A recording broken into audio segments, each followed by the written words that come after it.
ఓటుకు కోట్ల కేసు విషయంలో కేంద్ర ప్రభుత్వం ఎలాంటి జోక్యం చేసుకోబోదని కేంద్ర హోంమంత్రి రాజ్నాథ్ సింగ్ స్పష్టం చేశారు. ఓటుకు కోట్ల కేసుకు సెక్షన్ 8ను ముడిపెట్టవద్దన్నారు. కేసు విషయంలో పూర్తి అధికారాలను వినియోగించుకోవాలని గవర్నర్ను ఆదేశించారు. ఓటుకు కోట్ల కేసు తదనంతర పరిణామాల నేపథ్యంలో నరసింహన్ను ఢిల్లీకి పిలిచిన కేంద్రం కీలక అంశాలపై స్పష్టతనిచ్చింది.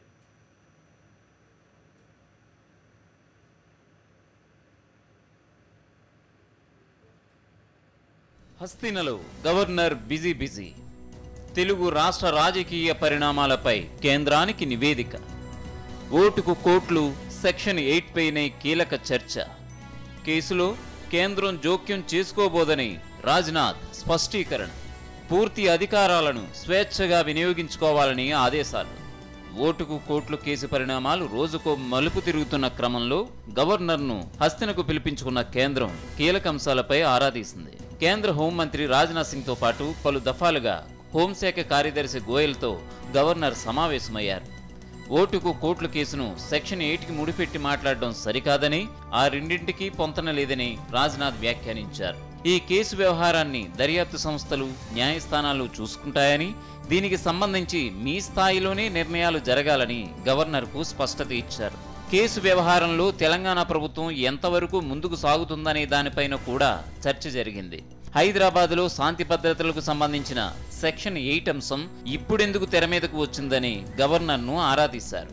విభజన చట్టంలోని సెక్షన్ 8 పరిమితిని దాటి ఉల్లంఘించిన సంఘటనలు ఏమైనా తలెత్తాయా అన్న వివరాలను కూడా కేంద్రం తెలుసుకుంది. హైదరాబాద్లో లా అండ్ ఆర్డర్ కి సంబంధించి ఇప్పటి వరకు ఎలాంటి విఘాతం కలగలేదని, రెండు ప్రభుత్వాల నుంచి గాని సివిల్ సొసైటీస్ నుంచి గాని ఫిర్యాదులు కూడా రాలేదని నరసింహన్ కేంద్రానికి వివరించినట్లు సమాచారం. ఇంటెలిజెన్స్ నుంచి కూడా ఎలాంటి నివేదికలు అందలేదని తెలిపారు.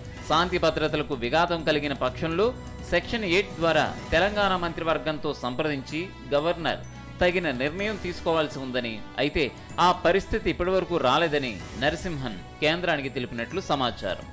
రూల్ పుస్తకం రాష్ట్ర పునర్విభజన చట్టం ప్రకారం నడుచుకోవాలని, పూర్తి అధికారాలను స్వేచ్ఛగా వినియోగించుకోవాలని గవర్నర్కు కేంద్ర హోంశాఖ స్పష్టం చేసినట్లు తెలిసింది.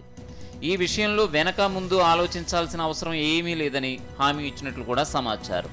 ఏడాది దాటినా చట్టంలోని షెడ్యూల్ 9-10లో పేర్కొన్న సంస్థల పూర్తి స్థాయిలో విభజన జరగలేదని గవర్నర్ వివరించారు. ఈ విషయమై కేంద్రం నుంచి గడువు కావాలన్నా, లేదంటే తదుపరి ఎలాంటి ఆదేశాలు కావాలన్నా అందుకు ప్రతిపాదనలు పంపాల్సిందిగా గవర్నర్కు కేంద్ర హోంశాఖ సూచించింది. నేషనల్ డెస్క్, సాక్షి న్యూస్.